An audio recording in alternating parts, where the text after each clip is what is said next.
आगे जल्दी पहुंच गया और गराज में मुझे कहीं से भी गन मिल गया, मेरी किस्मत बढ़िया है, आगे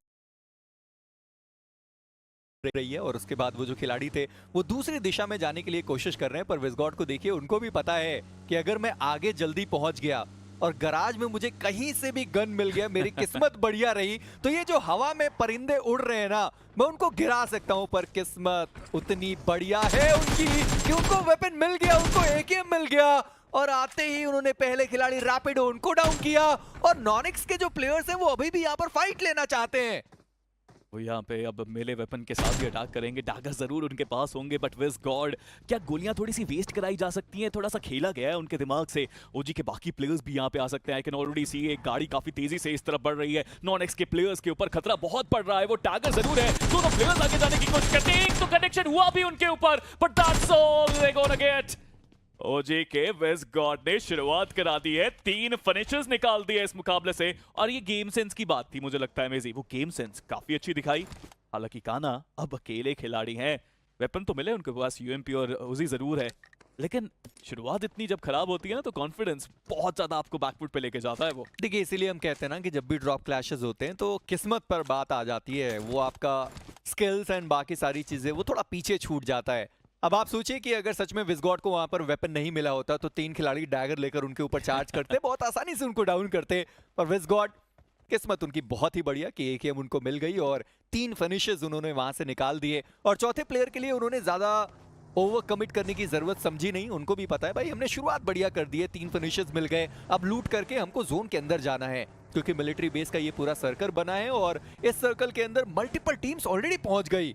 आप सोचिए कि अभी तक पहला सर्कल चलना शुरू तक नहीं हुआ और 4 टीम ऑलरेडी मिलिट्री बेस के अंदर। ये पहले भी हमने देखा है, टीम्स इतनी लूट नहीं करती है, वो जल्दी से जितना भी एक वेपन मिलता है, थोड़ा हेलमेट वेस्ट मिलता है, चले जाते हैं। आप यहाँ पे यश को देखिए, उनके पास भी कोई नेड्स नहीं है, यूटिलिटी नहीं है, हीलिंग के नाम पे एक फर्स्ट एड जरूर है उनके साथ ही। यहाँ पे जतिन के पास तो हेलमेट भी नहीं है, तो ये चीजें मैटर करती हैं। बट सामने अब जेनेसिस है, उस कंपाउंड में आप नहीं जा सकते, तो ये भी देखने वाली बात रहेगी।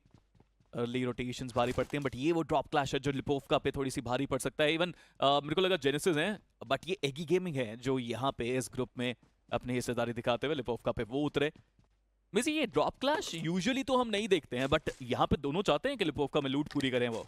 और फिनिक्स, वो तो पिछला में मैच उनके लिए बहुत बढ़िया रहा और ओवरऑल स्टैंडिंग अगर आप देखते हैं तो वहां पर भी फिनिक्स काफी ज्यादा ऊपर है। और टीम एगी आपने प्रेडिक्शन जरूर दी है और उम्मीद करते हैं कि इस मैच में टीम एगी उनकी शुरुआत बेहतर हो। अभी भी अगर आप फिनिक्स के खिलाड़ी को देखेंगे तो वो तो बहुत ज्यादा दूर है, पर गॉडलाइक और ओरंगुटैन उनकी एक अलग फाइट की शुरुआत हो गई और बियर्ड बाबा ने अपने ही प्लेयर को वहां पर डाउन कर दिया, उनकी गाड़ी वहां पर ब्लास्ट कर दी उन्होंने। पर जॉनथन ने जो वो एक नॉक निकाला है, क्या उसको कंफर्म करने के लिए आगे बढ़ने वाले? जी हां। और बाकी जो गॉडलाइक के प्लेयर्स हैं वो भी बहुत तेजी से आगे बढ़ने के लिए तैयार। और टीम ओरंगुटैन, पिछला मुकाबला उनके लिए उतना ज्यादा बढ़िया रहा नहीं और गॉडलाइक, उनको भी तो पॉइंट्स की जरूरत है। जी यहाँ पर सिम को देखिए, वो दूसरी तरफ गए हैं, वहां से वो अटैक करना चाहते हैं। पंक, उन्होंने आरू को डाउन किया, एक कप्तान का वार दूसरे कप्तान पे, बट आतंकी पहले भी कई बार क्लच निकाला इस प्लेयर ने, बट इस बार वो कुछ नहीं कर पाएंगे। ओरंगुटैन बहुत मुश्किलें बढ़ चुकी हैं अब इस टीम की, बट एक चीज अच्छी थी कि विज़गॉड यहाँ थी नहीं, या फिर वो अच्छी चीज नहीं थी क्योंकि वो कवर नहीं दे पाए। बट विज़गॉड अब दूर हैं, वाटर सिटी के आसपास हैं वो। बट ओजी मेजी कुछ तो हुआ है इस टीम को, but hero extreme Godlike, I mean जो रश उन्होंने किया वो काफी ज्यादा कमाल साबित हुआ। जोनाथन ने वो पहला फ्रैग निकाला, पंक का दूसरा एफर्ट, सिम्प ने तीसरा फ्रैग निकाला, एक टीम वर्क काफी अच्छा देखने को मिला अभी तक गॉडलाइक की तरफ से। या बढ़िया गेम प्ले अभी तक चला जरूर है, पर इन सब के बीच में हमने टीम एगी की जो फाइट थी उसकी भी शुरुआत देखी और एगी ने भी अपने 2 खिलाड़ी वहां पर गवा दिए और ये तीसरा जो प्लेयर है एगी का, एगी खुद वो भी डाउन हो गए। यानी फिनिक्स जो पिछले मैच में उन्होंने शुरुआत करी थी, जो फिनिशेस निकाले गए थे, इस मैच में भी वो चीज कायम है। एलएचएस उन्होंने भी फाइट की शुरुआत करी है जहां पर गॉड्स फॉर रीजन सोहम उनको डाउन कर दिया गया। और मैं देख पा रहा हूं कि कार्पेडियम के जो खिलाड़ी है ना वो भी रोजॉक के साइड पर बढ़ रहे हैं, क्योंकि उनको पता है कि ओरंगुटैन उनका ड्रॉप लोकेशन कहां होता है। और ये जो फाइट हुई है गॉडलाइक के साथ, थोड़ी हिस्सेदारी तो वो भी दिखाना चाहते हैं। जी नहीं, अब चलिए थोड़ा कार्पेडियम वो नीचे की दिशा में आ चुकी है। जी हाँ, वहाँ पे मौका मिल सकता था उनको, बट चलिए जोनाथन को अपना फ्रैग मिला। बट फिनिक्स ने काफी अच्छी इस फाइट के अंदर अपनी हिस्सेदारी दिखाई।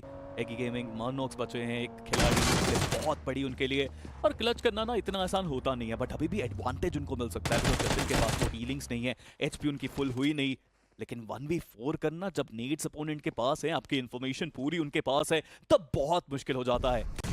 मर्नॉक्स के ऊपर जिम्मेदारी तो है क्योंकि एगी गेमिंग पॉइंट्स तो मेजी इनको भी चाहिए। दिक्कतें काफी ज्यादा हैं एगी गेमिंग के लिए। मर्नॉक्स ज्यादा कुछ खास उनके पास यहाँ से करने के लिए बचा नहीं है। वो एक अलग बात कि फिनिक्स के जो खिलाड़ी हैं वो एक एक करके ऊपर जाएं, जैसे हमने टीम सोल को करते हुए देखा था। वहां पर नॉडी को पूरा मौका मिला था, पर गॉड्स फॉर रीजन उन्होंने पलटवार किया है। एविल को वहां पर डाउन किया और एविल को उन्होंने समाप्त भी कर दिया। और यही मैं कह रहा था कि मर्नॉक्स अगर वो अकेले प्लेयर को पकड़ पाते तो शायद कुछ फायदा मिले उनको।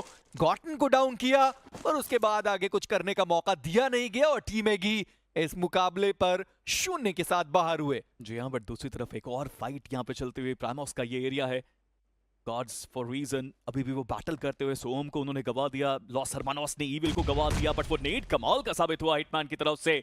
स्पाइक को करा डाउन कालान। पिछले कुछ समय में काफी बेहतर खेला है इस प्लेयर ने, बट अभी थोड़े से लैकलस्टर नजर आए कल के दिन में। पोजीशन बार बार चेंज कर रहे हैं, डैमेज उन्होंने भी अटेन किया है, नेड्स उनके ऊपर बार बार आ रहे हैं। G4R पोजीशनिंग काफी अच्छी है और वो जो नेड का इस्तेमाल अभी तक कर रहे हैं वो काफी कमाल साबित हुआ है। और शैडो की जो पोजीशनिंग है वो शायद उनकी ठीक तरीके से उनको पता नहीं थी, क्योंकि हिटमैन तो ग्रेनेड सामने के साइड पर डाल रहे थे। और शैडो पर वो खिलाड़ी मौजूद था, सर्वर वो भी आ गया है। शैडो को उन्होंने भी स्पॉट किया है और शैडो एंड कालान दोनों ही खिलाड़ी एक तरीके से फंस से चुके हैं। और चंदन ने बहुत आसानी से शैडो को देख लिया। कलान जो अकेले बचे हुए थे उनको भी हिटमैन ने देखा, बड़े आसानी से एलएचएस उनका एलिमिनेशन हुआ। यानी इस पर्टिकुलर इवेंट के अंदर एलएचएस उतनी चमकती हुई दिखाई नहीं दी जो हाल फिलहाल में हम कह रहे थे। उनका लैब बहुत बढ़िया चल रहा था, 1-2 पॉइंट के साथ वो बस टीम आती है, एलिमिनेट होती है। जोन का एडवांटेज उनके पास कल के दिन पर हमने बहुत ज्यादा देखा था, पर आज के दिन पे चलिए कम से कम जोन के अंदर एडवांटेज तो नहीं, पर फाइट वो जीत नहीं पाए। एंड ये चीज हमने पहले भी कई बार कई टीम्स के साथ देखी है। मजेदार उनके लिए क्योंकि पुकार के पास एक डिफरेंट एंगल है, पता है उनको सामने वाली टीम के बारे में। May be that is the reason कि अभी तक नहीं गए थे, बट अब जाने की कोशिश वो कर रहे हैं, बिकॉज जोन के अंदर तो जाना पड़ेगा। सामने ट्रू रिपर्स एक चाल बिछाया गया है उनकी तरफ से। कियो लमाओ सही पोजीशन, हर्ष फाइनली उन्होंने स्प्रे किया, डैमेज जरूर दिया, लेकिन वो पहला नॉक अभी तक आया नहीं। और सीट स्विच करके शॉट देने की कोशिश आदित्य की तरफ से वो गलती साबित हो सकती है। डैमेज मिला उनको, बट बाल बचे। बट कैसे ट्रू रिपर्स एक भी प्लेयर को नॉक नहीं कर पाए, वो सरप्राइजिंग था। बट फाइनली कियो लमाओ का एफर्ट, आदित्य डाउन, आदित्य खत्म। और उनको तो पता था ना कि यहाँ पर 2 खिलाड़ी हैं दोनों साइड पे, और उसके बाद सीट स्विच करके वहां पर शॉट देने की वो कोशिश कर रहे थे। वो उनके लिए दिक्कत जरूर हुआ, पर कार्पेडियम मुश्किलें अब उनके लिए ज्यादा बढ़ने वाले, क्योंकि कल का वो आखिरी मैच था जहां पर वो बढ़िया खेल कर गए थे। और उसके बाद वो जो पहले 2 मुकाबले थे वहां पर ज्यादा पॉइंट्स निकाल नहीं पाए, और आज के दिन का जो सैनॉक का मैच था वहां पर ज्यादा पॉइंट्स मिले नहीं है। और ये फाइट अब हर हाल में उन्हें जीतनी होगी। वहां पर हर्ष उनको जरूर डाउन किया गया। स्प्रे गॉड उनकी पोजीशनिंग यहां पर पता है क्यू लमाओ को। ग्रेनेड्स उनके पास है, पर अभी तक ग्रेनेड का उन्होंने इस्तेमाल किया नहीं, और वो चाहते हैं कि वेपन के इस्तेमाल से ही वहां पे प्लेयर्स को डाउन किया जाए। सामने से आता हुआ मोलोटोव, उससे भी डैमेज पड़ा। हाइड्रो वो आगे बढ़े, स्प्रे गॉड वो डाउन हुए, और अब पुकार और रेज 2 खिलाड़ी बचते हैं कार्पेडियम से। ये अच्छी चीज है टीआर के लिए कि जोन ज्यादा दूर गया नहीं, उनके काफी करीब है। बट पुकार जो फ्लैंक एंगल बनाया है, जो आक्रमण वो कर रहे हैं, डैमेज बहुत ज्यादा दे सकते हैं वो ट्रू रिपर्स को। लेकिन सामने गाड़ी जैसे उन्होंने आते देखी, वो भी थोड़ा सा पीछे हुए। जोन को प्राथमिकता देने की कोशिश है। होवरक्राफ्ट है, may B that is the reason कि उन्होंने स्प्रे नहीं किया, क्योंकि आर्मर्ड व्हीकल आपकी पोजीशन ही जाती और कोई फायदा आपको होता नहीं। बट ट्रू रिपर्स तो अटैक करना चाहते हैं। Of course table toppers, position points भी काफी हैं, फिनिश पॉइंट्स भी काफी हैं, बट ये चीज हम कार्पेडियम के लिए नहीं कह सकते। May B that is the reason कि वो फाइट को अवॉइड करके चले गए जोन के अंदर। और हाइड्रो तो कूद गए, वो जंप कर गए। उन्होंने कहा क्यों लमाओ आप गाड़ी नहीं रुकेंगे, मैं जंप कर जाऊंगा। वो जंप कर गए, उनको डैमेज भी पड़ा, पर तब तक बाकी जो कार्पेडियम के 2 खिलाड़ी थे वो निकल गए। चलिए अच्छी बात रही कि ये जो तीसरा सर्कल आया वो उतना ज्यादा हार्ड शिफ्ट के साथ नहीं आया। जितनी भी team centre of the circle मौजूद थी सभी को फायदा हुआ। मनी मेकर्स को वहां पर फायदा होने वाला है। कार्पेडियम धीरे धीरे वो भी जोन के अंदर पहुंच गए। Wild fang centre of the circle उनके पास मौजूद है। निंजाज वो भी लगभग सेंटर ऑफ द सर्कल मौजूद है। स्पिन बॉट जैगुआर की जो टीम है, सदन एजेस का कंट्रोल, और गॉड्स फॉर रीजन, ये वो मैच हो सकता है, एक बड़ा मैच। 4 फिनिशेस मिले हैं, रोटेशन बढ़िया हुई है, लूट की कोई कमी नहीं होने वाली, क्योंकि प्रोमॉक्स पूरा लूटा ही, और जो 4 खिलाड़ी उन्होंने डाउन करे थे उनकी भी जो क्रेट थी वो लूट कर आगे बढ़े होंगे। और अब तो ईस्टर्न एजेस उनके लिए खाली भी है। गाड़ियां भी मिल गई उनको वहां पहुंचने के बाद, तो ज्यादा दिक्कत होगी नहीं। एक बार फिर से बढ़िया काम देख रहे थे भाई, वो सामने आ रहा है कि वापस पीछे के तरीके पे जा रहा है। पर वहीं पर एडमिनो के एलिमिनेशन के बाद पंकुन को भी डैमेज बहुत ज्यादा पड़ा और आप बस मिनी मैप देखिए कि कितनी वाह। सारी गाड़ियां कलरफुल तरीके से आपको वहां पर देखने को मिलने वाली है और कोई भी नीचे उतरने को तैयार नहीं। इनकी तो कोई कमी नहीं है किसी के पास, बट फीनिक्स हाँ एक प्लेयर गवाया है, लेकिन उसके बाद भी 3 प्लेयर्स के साथ अब एक एज वाला गेम प्ले वो जरूर दिखा सकते हैं। थोड़ा सा हायर ग्राउंड का एडवांटेज भी उनके पास आएगा। विस्गॉड ने काफी अच्छा करा, जोन के अंदर वो पहुंच गया अकेला वो खिलाड़ी, बट विस्गॉड ने बहुत अच्छा किया, टाइमली रोटेट किया, टाइमली जोन के अंदर पहुंचे। बट जिस जगह वो जा रहे हैं वहां तो ओपोनेंट्स उनका इंतजार करते हुए, ये रिस्की मूव उनके लिए होगा। दूसरी तरफ सिनसिनाटी किड्स वो भी वहां पे मौजूद, बट जैसा हमने बात करी कि विस्गॉड जिस जगह गए जरूरत नहीं थी उसकी, वो एक्स्ट्रा एफर्ट था, थोड़ा सा 4 दीवारी का कवर मे भी चाहते थे वो, बट इस बार वो काम नहीं करा और ओरांगुटान के लिए चलिए कम से कम अपनी टीम को 4 पॉइंट्स दिलाए, 3 फिनिशेस भी उन्होंने निकाले थे और एक जो प्लेसमेंट पॉइंट था वो निकाल कर गए। पर कौन किसको एलिमिनेट कर रहा है किसी को कुछ नहीं पता, जहां पर भी शॉट्स दिखाई दे रहे हैं आप शॉट्स लेते जाइए। ये बस आप गेम प्ले देखिए कि इतना ज्यादा छोटा सर्कल होने के बावजूद हमने छठे फेज में 35 खिलाड़ियों को सर्वाइव होते हुए देखा है।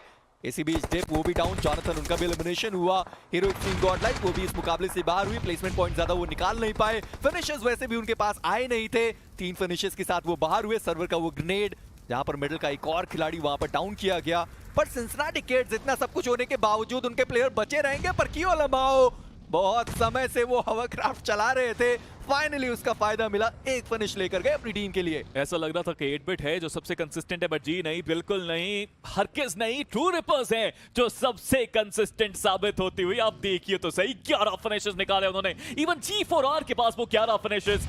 सिनसिनाटी किड्स की वापसी, जरूरी मुकाबला था सिनसिनाटी किड्स के लिए, ये 5वां मुकाबला है ग्रुप स्टेज का, 50% of group stage will be over after this game. और इन तीनों टीम्स ने जो एफर्ट दिखाया, specially true reapers, mind boggling bridge block करने से लेके कॉर्नर्स पकड़ने तक, आक्रमण करने तक, हर चीज परफेक्ट साबित होती हुई। पर गॉड्स फॉर रीजन उनके पास जोन का एडवांटेज है, ट्रू रिपर्स उनके पास भी जोन का एडवांटेज है। सिनसिनाटी किड्स को अब यहां से जोन के अंदर निकलना है, एक मिलोटॉव जो अभी भी खिलाड़ी के पास मौजूद, पर क्यों लमाओ सामने से खिलाड़ियों को देखा है, वो ग्रेनेड अंदर के साइड पर गया नहीं, बाहर फटा, थोड़ा डैमेज पड़ा है चंदन को। पर गॉड्स फॉर रीजन स्मोक का बढ़िया इस्तेमाल अभी तक उन्होंने किया है। आप सोचिए कि सामने वाले का जो व्यू था बिल्कुल ब्लॉक कर दिया गया। क्योलमाओ एक और ग्रेनेड, हर्ष उनके हाथ में भी एक और grenade. Gods for reason server 4 finishes, hitman 3, Chandan 4।